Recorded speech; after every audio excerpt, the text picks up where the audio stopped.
Mr. Mike Maharrey. Michael is a gentleman that I've known for many years. We've known each other in many different ways. When we first knew each other, he was doing accounting and writing music reviews for a small magazine that I ran. So we've gone through a lot of different phases of life. But Mike is a journalist today and works with the 10th Amendment Foundation. And this organization is designed to remind us, I think, of the importance of the Constitution and the importance and the meaning of the Constitution behind the actions that take place in our lives that impact our liberty. And so with that, I give you award-winning journalist, Mr. Mike Maharrey.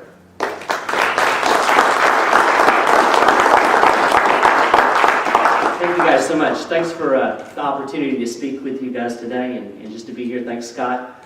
It's kind of cool how this came together. Like you said, we've known each other. We go back, way back, and kind of reconnected over Facebook, the amazing technology that we have today, and started chatting one day, and one thing led to another, and here we are. So real excited to be here with you today.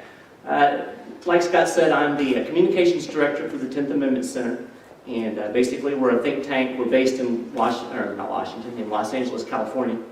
And I can sum up the philosophy and mission of the 10th Amendment Center very simply. It's simply this: follow the Constitution, every issue, every time, no exceptions and no excuses. And that's really what we're all about. I'm sure most of you have probably heard the definition of insanity that's often attributed to Albert Einstein. He said it's doing the same thing over and over again, expecting different results. And I think if we look at the political process in the United States today, most of us would probably agree, if we accept that as a valid definition, that it's about time that we put the political process in a straitjacket. Because it is absolutely doing the same thing over and over again, expecting different results and getting the same thing. I liken it to lawn care, okay? And you're probably now thinking this guy from Kentucky is coming to talk to me about lawn care. How bizarre. But hang with me for a second. You'll kind of see the point. Every week I go out and I mow my grass. And I get done and I put my lawnmower away and I stand on my back porch and I think, man, my lawn looks good. And it really does. I mean, despite all the weeds, it looks pretty good. And 2 or 3 days later, I look out the back window and lawn's not looking so good anymore. It's getting a little raggedy. And then by the end of the week, I have to go and get my lawnmower out and do the whole process all over again. And I do this over and over and over and over all summer. And I liken this to the political process because this is kind of what we do in America in politics. We elect a bunch of people. We let them serve for 4 years in Washington, D.C. We get really mad at what they do.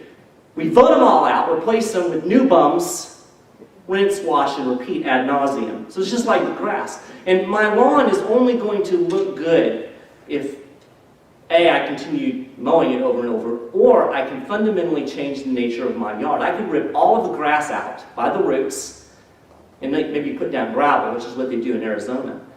And then I wouldn't have to mow anymore. But I can't get away from mowing unless I make a fundamental change. And I think that's where we are in our political process in the United States. You see, we keep looking to Washington to solve our problems. We elect a new senator. Right now we're in the midst of a presidential campaign, and that's going to fix everything. But it doesn't. And Washington, D.C. will never solve the problems of America because, ladies and gentlemen, Washington, D.C. is the problem in America. It's a little bit like a baby.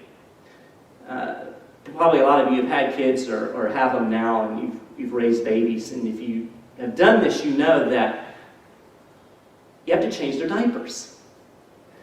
And you all know that if you take a 1-year-old, that child will sit there in that filthy diaper until the end of time, until you change that dirty diaper.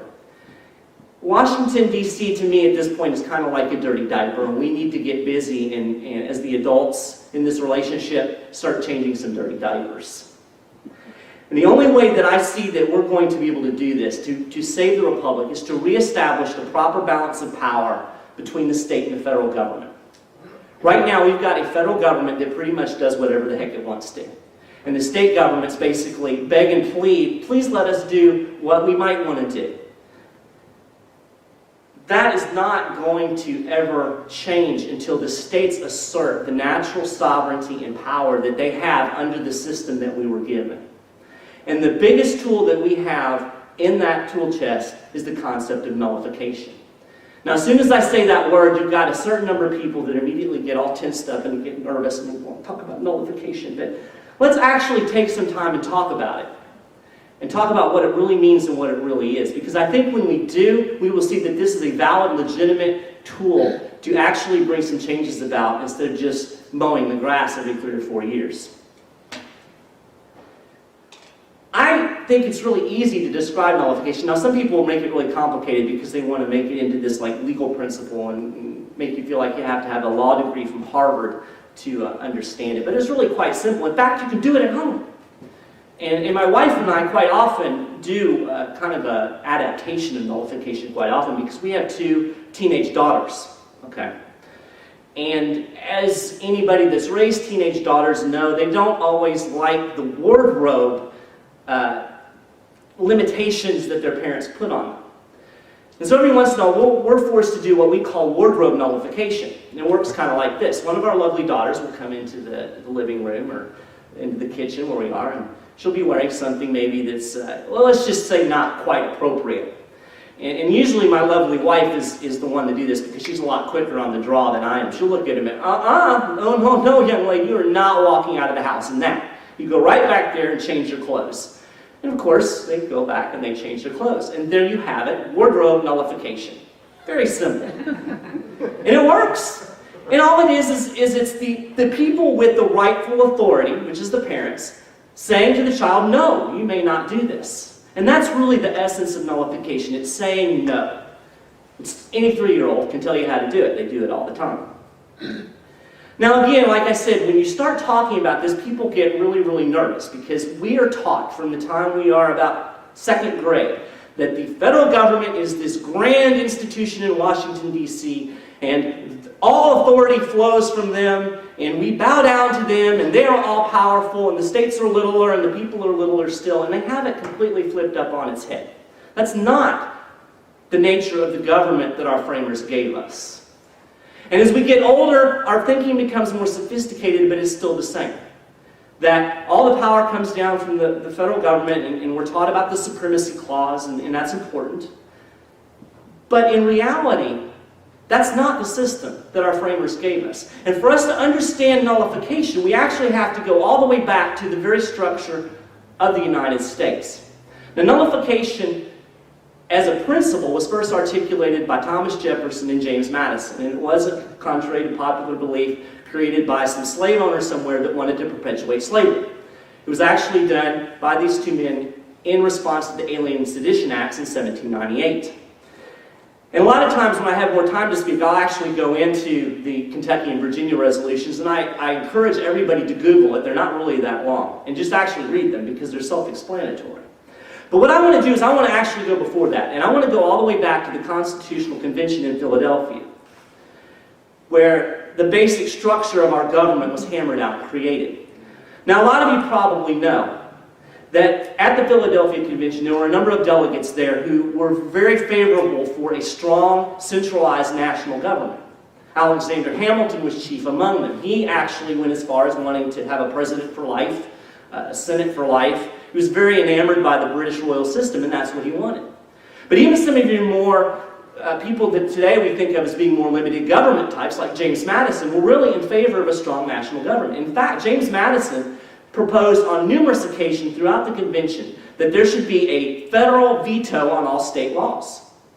Now, as we know, that doesn't exist because all of these national, big government, centralized power type of resolutions that were proposed in the Constitutional Convention were voted down.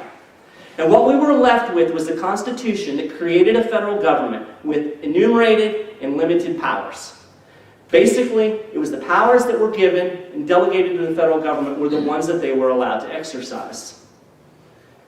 Now, we can see this when we look at the Federalist Papers, and I like to make an analogy that the Federalist Papers are like that sticker that you have on the used car that you go by, and it's on the window, and it says, you know, it has the little box that check as is or whatever, and it'll say, you know, miles per gallon. That's kind of what the Federalist Papers were. They were documents that were written primarily by Madison, John Jay, and Alexander Hamilton, and they were basically written for New York, but they got spread around across the U.S. And they were the selling points of the Constitution. And it was like, this is what you're going to get, people, if you adopt this Constitution.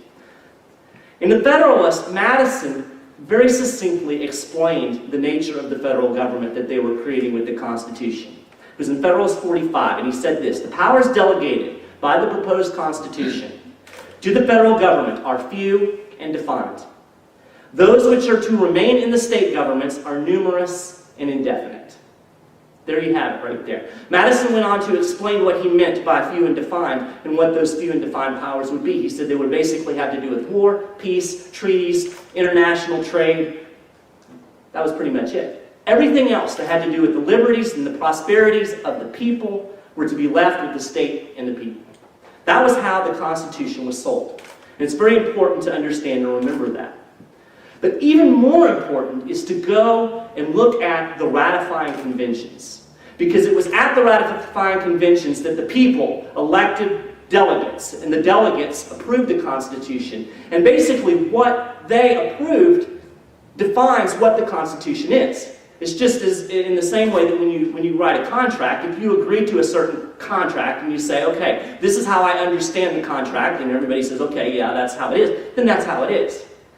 In the ratifying conventions, several of the states made some very, very specific and emphatic qualifications in the ratifying documents. And what I'm about to read to you is probably the most important thing that you're going to hear all day. If you do not hear anything else anybody said, please listen to this. This is the ratifying instrument from the state of New York.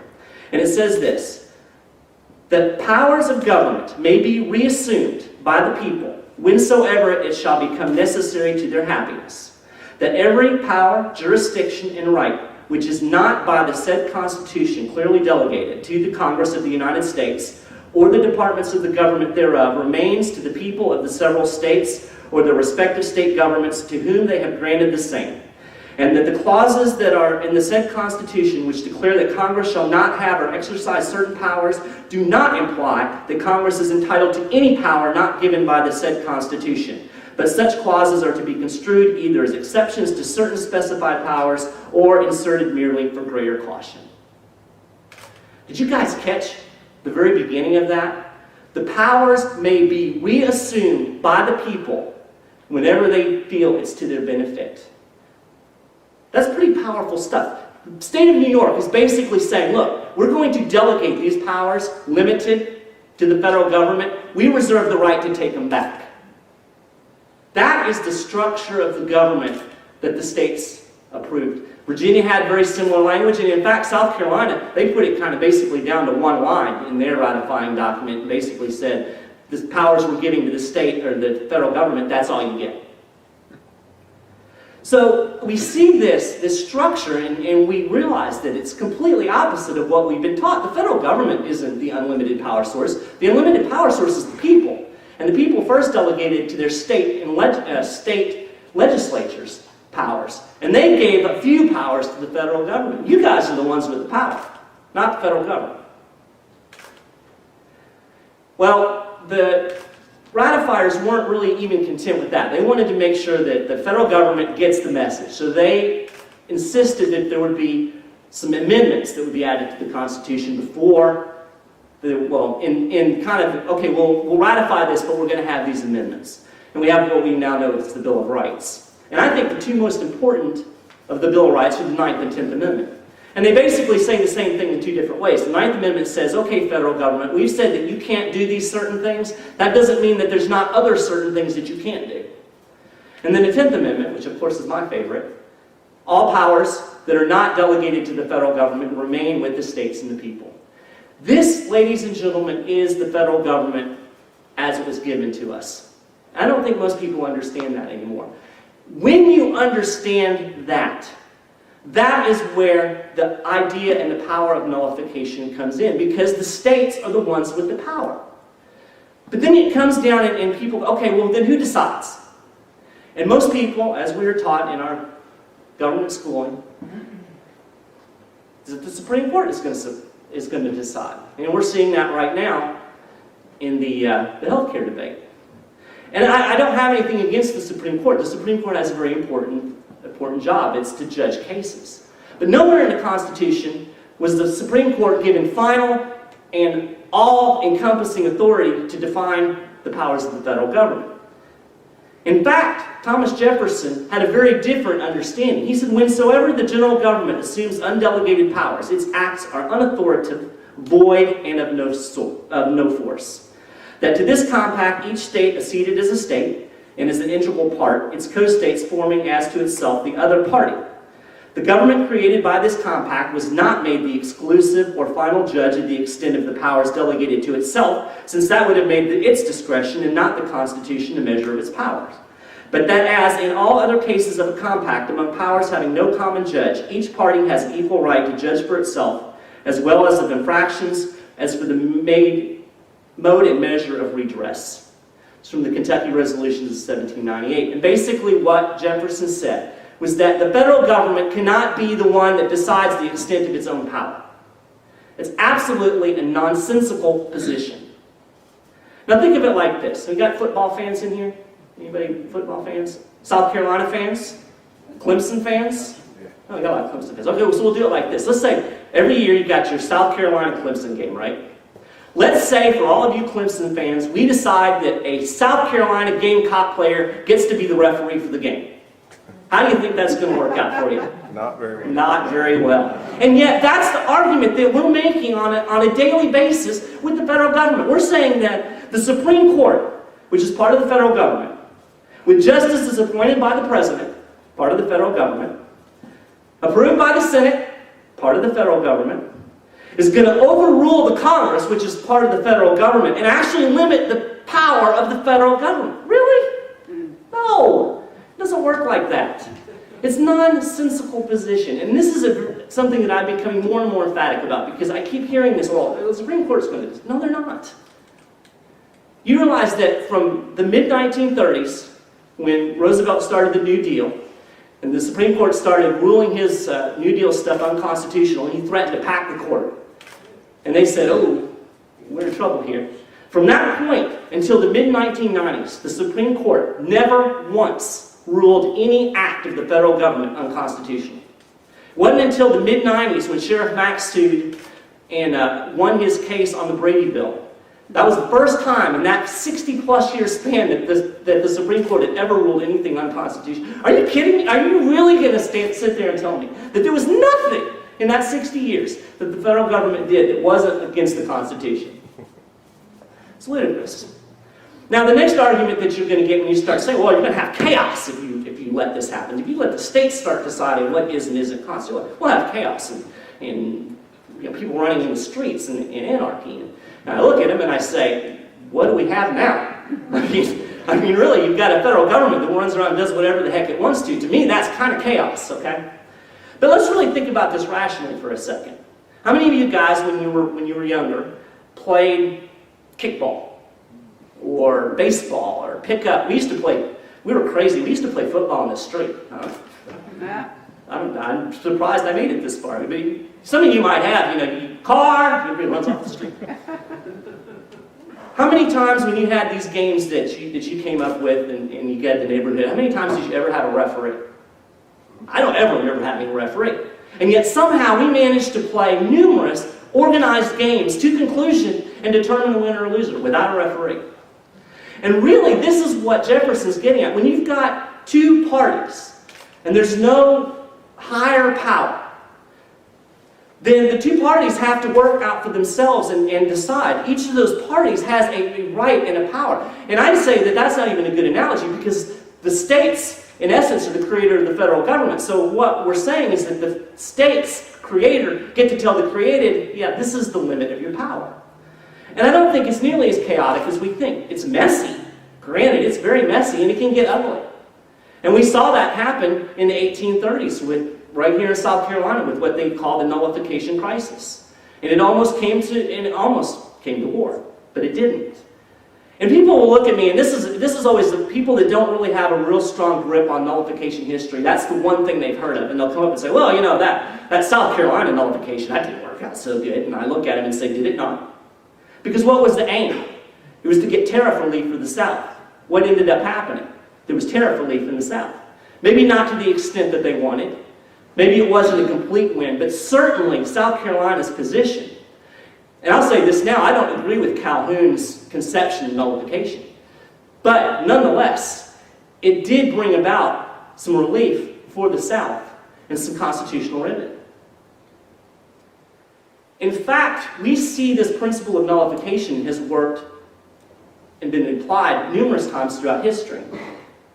It was funny because after the Alien and Sedition Acts, which I just mentioned, which was the genesis of this with Jefferson and Madison, all the northern states, which were dominated by Federalists, they all said, oh, this nullification stuff is a bunch of garbage. We're not going to let you do that. Supreme Court gets to decide. And then about 10 years later, when Jefferson was president, he initiated an all-encompassing embargo that basically banned all trade to Europe, and all of a sudden all these northern states were going, oh, nullify! Kind of sounds like politics to me. And then in the War of 1812, it was again northern states that were invoking the principles of nullification to protect their citizens from forced conscription into the federal army. Daniel Webster wrote this. He said, the operation of measures thus unconstitutional and illegal ought to be prevented by a resort to other measures, which are both constitutional and legal. It will be the solemn duty of the state governments to protect their own authority over their own militia and to interpose between their citizens and arbitrary power. These are among the objects for which the state governments exist. During the second national bank debate, Ohio recognized and approved the Virginia and Kentucky resolutions. Today we see nullification working in a number of areas, and people will say, oh, this doesn't work. It's working right now. People just don't know it. In 2005, under the Bush administration, the Congress passed what's known as the Real ID Act. Basically what it was a national identification system. Last time I checked, it's now nearly the middle of 2012. We still have no Real ID Act implemented because the states said, no, we're not doing this for a number of reasons. Some of them were civil liberties oriented. Some of them were like, we just don't have the money for this. The states said no. And what happened? The federal government can't do it without the cooperation of the states. But I think the most powerful and amazing use of nullification actually came during the Civil War. And this is where people get really confused because 99% of the people out there, when you start talking about this, goes, oh, you're a Civil War. You're for slavery. Yeah, you want to go back to and have another war. No. It's not it at all. Because you know what? They have their history turned around 180 degrees the wrong way. Southern states never once used the principles of nullification in defense of slavery. There wasn't anything to nullify. In fact, it was the law of the land. It was the northern abolitionist states that utilized the principles of nullification to battle the Fugitive Slave Acts. And in fact, if you look at the South Carolina Declaration of Causes that were written out to explain why they were seceding from the Reunion, the number one thing on that list was that those darn northern states were nullifying the Fugitive Slave Acts. So it wasn't the slave owners that were nullifying. It was the northern states. And when I look at what they were doing, I'm saying, you know what? It was right from a constitutional standpoint, but more important, it was right from a human standpoint. And it's really pretty cool. I don't know if you guys know what the Fugitive Slave Acts actually said. They were pretty nasty. Basically, it allowed, and it was in the Constitution, that the northern states were required to return runaway slaves back south. But the Fugitive Slave Acts created a legal system under which this operated. And one of the things it did was it completely denied any black person due process. They weren't allowed to testify in their own defense. So some white dude can run up to Pennsylvania, find some black person and say, I own him. And that black person had no right to protect his own innocence in court, whether he was a freeman or not.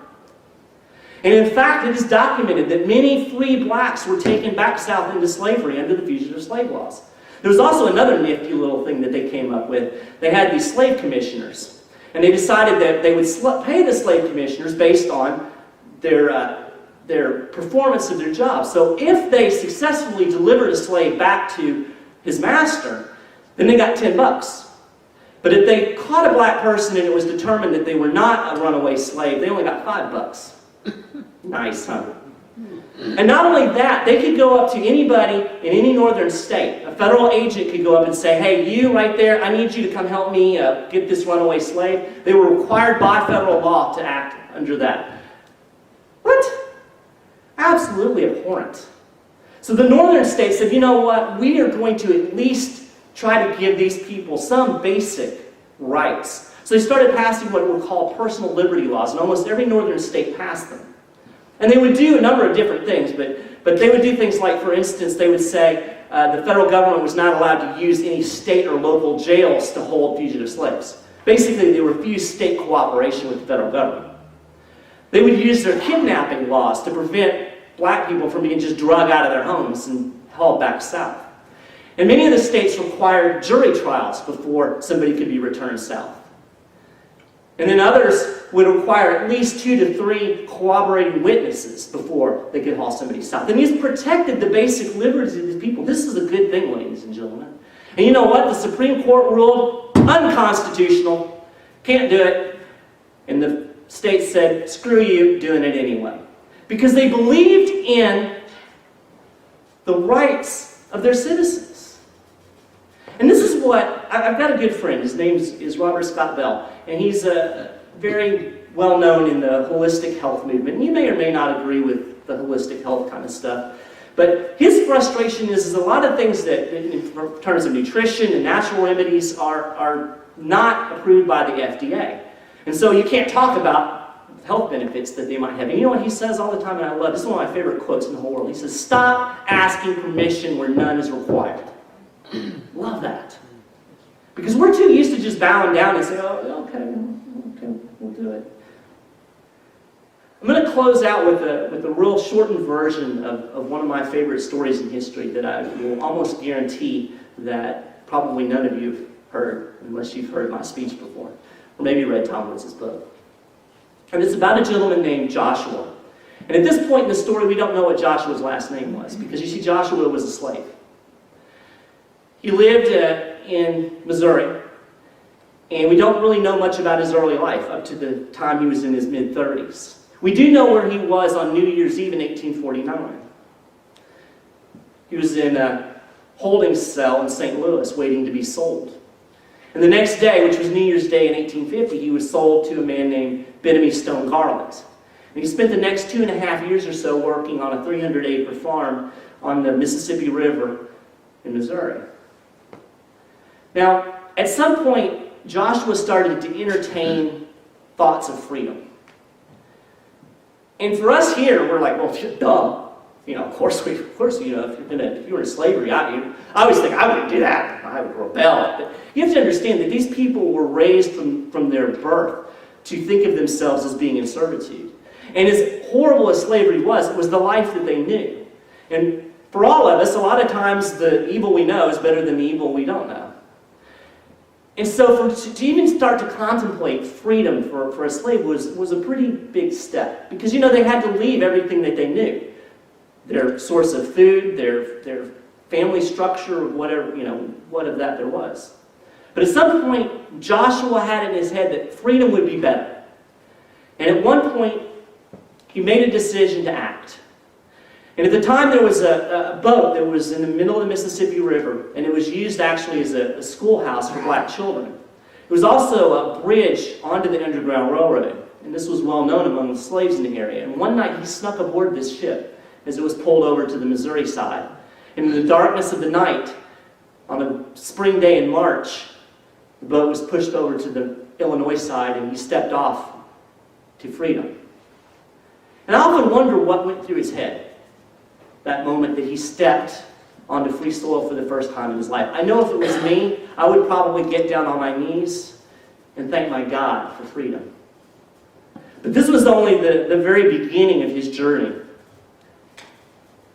He walked over 350 miles over a 6-week period with nothing but the clothes on his back. He didn't have any food.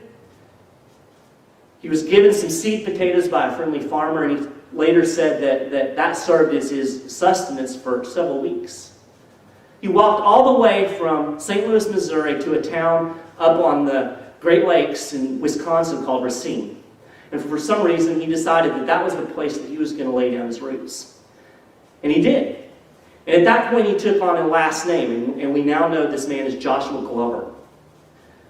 And Joshua, he got him a little shack, which is nothing but a one-room dirt floor, but it was his. And he got himself a job. And he didn't make a whole lot of money, but when he got done at the end of the day, that money was his. Worked at a sawmill. But see, there was a problem, and we've already talked about it. It was these fugitive slave laws. And he managed to live in basic peace for about 2 years, but Garland was not a man to allow his quote-unquote property to get away without a fight. And he was able to track Joshua down in Wisconsin.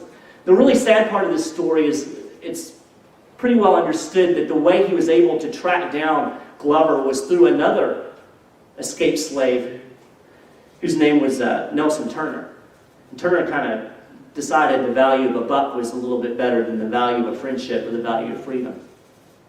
So one night, Nelson and Joshua were inside of his little one-room shanty. They were playing cards, maybe drinking a little whiskey, and there was someone knocking on the door. And Joshua jumped up and he said, "Don't open it until we know who it is." But of course, Nelson was in on it. He flung the door open, and in come Garland, a federal marshal that was named Cotton, and several other people in a posse. And Joshua wasn't real keen on the idea of being drugged back into slavery, and he tried to resist. He tried to grab a gun that was in Garland's hand, but he was beat over the head with a pair of handcuffs by the marshal. He was hit with a whip. He fell to his floor bleeding. They drug him out of his home, threw him in the back of a wagon, and spirited him off to a jail in Milwaukee, which was about 20 miles away. Ladies and gentlemen, that is nothing to kidnapping. So he locked him up in the jail. But you see, the people in Wisconsin weren't real happy with the thought of some federal marshal coming in and dragging one of their citizens off to jail. And so they kind of started getting together, and they got a little agitated. And the editor of the paper there in that small town called, he didn't call because there weren't phones, actually telegraphed, the editor of the paper in St. Louis and said, "Hey, look, we've just had," or not St. Louis, whatever, brain's going all over the place, in Milwaukee. And he had him informed that there had been a slave a fugitive slave that was drug out of his home in Racine. Later that day, in front of the courthouse which held the jail, between 3,000 and 5,000 people had gathered by about 2 o'clock in the afternoon.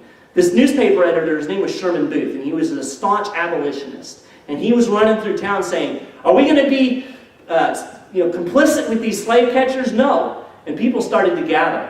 And like I said, between 3,000 and 5,000 people. The AP report said there were several people that gathered in front of the jail. And they started to get riled up, and they started to hear these speeches, and they started to say, "Hey, let's get this guy out of this jail." And you know what? They started to ask for a key. And this one guy, he was standing nearby, and there was a construction site, which they say was a church that was being built. And he looks over and he finds this large, huge piece of lumber, and he says, "This will work as a key."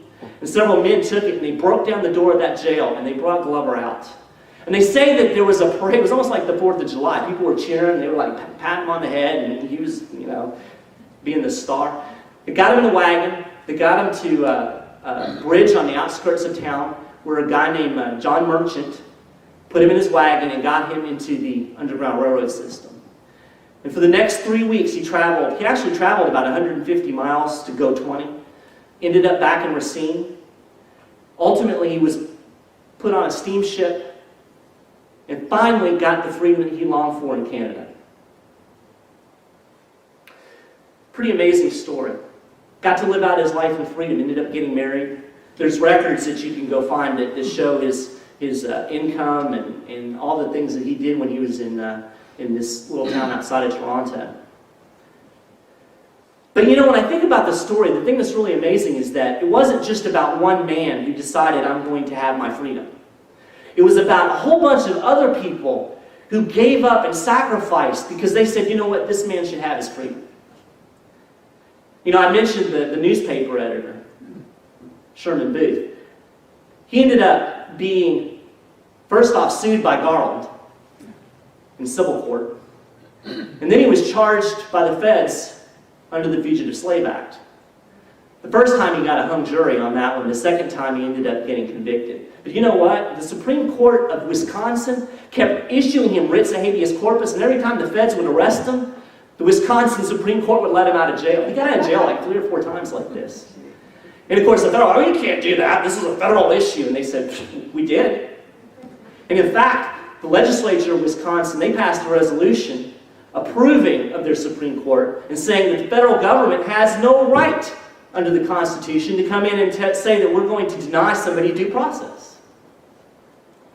But Sherman Booth, he paid ultimately for his complicity in all of this. He ended up losing his presses. He ended up spending time in jail. Finally was convicted. They finally managed to lock him up. He escaped once. They finally locked him back up. Apparently he wasn't willing to pay the fine or wasn't able to pay the fine, so they kept him in jail past the 1-year jail term that he was given. Ultimately, somebody convinced him to appeal to President Buchanan for his pardon. Apparently his appeal was not very contrite. He basically told the president that this was an affront to the state's rights and his own liberties, and his appeal was ignored. Finally, right before Lincoln came into office, Booth was allowed to go free. But basically, he was a ruined man at that point. The other guy, Merchant, who I mentioned that got Joshua on the wagon and spirited him out of St. Louis, he ended up committing suicide after he was charged by the feds. And then you think about all of these people in Illinois who risked literally imprisonment, the loss of their fortune, the loss of their reputation, to bring people through the Underground Railroad system. It's pretty amazing. And the lesson that I get really out of all of this is more important than the structural, arguments of nullification, and we can talk about that because I think it's one of the most important things out there on the political horizon. But more important to me is that it teaches me that I need to stand up for liberty. Because Joshua Glover would not have lived out the rest of his life in freedom if there hadn't been people that were willing to stand up for him. And that's us, ladies and gentlemen. One of the books that I read about his story talked about how when he first got that little shanty in Racine, that little one-room place, he was able to walk inside, pull the door closed behind him, and lock it shut. And it talked about the fact that that was a pretty amazing thing for him because you know what? Being able to lock your door behind you is a symbol of your freedom. Unfree people don't get to lock out the world. And I thought, man, look at all these people who sacrificed and stood up and did something so that Joshua Glover could have a lock on his door. I want to close with one more quote. It's also from a freed slave, somebody that you're probably familiar with, Frederick Douglass. And he said this, "Find out just what people will submit to, and you have found the exact amount of injustice and wrong which will be imposed upon them. And these will continue until they are resisted with either words or blows or both. The limits of tyrants are prescribed by the endurance of those whom they oppress." Ladies and gentlemen, we have a federal government that thinks it can do whatever it wants. That thinks that it has the right to take you and lock you up without any due process until the end of hostilities, whatever in the world that means. We have a federal government that thinks that it can tell you that you must buy health insurance. We have a federal government that thinks that you have to get groped and peeked at to get on an airplane. We have a federal government that thinks it has the right to dictate federal drug laws and tell the state of California that they can't have medical marijuana. Now, personally, I don't really want medical marijuana, but Why does the federal government get to tell California that they can't? Ladies and gentlemen, I think it is time for us as Americans to stop asking permission where none is required. Thank you guys so much for having me. It's been a pleasure.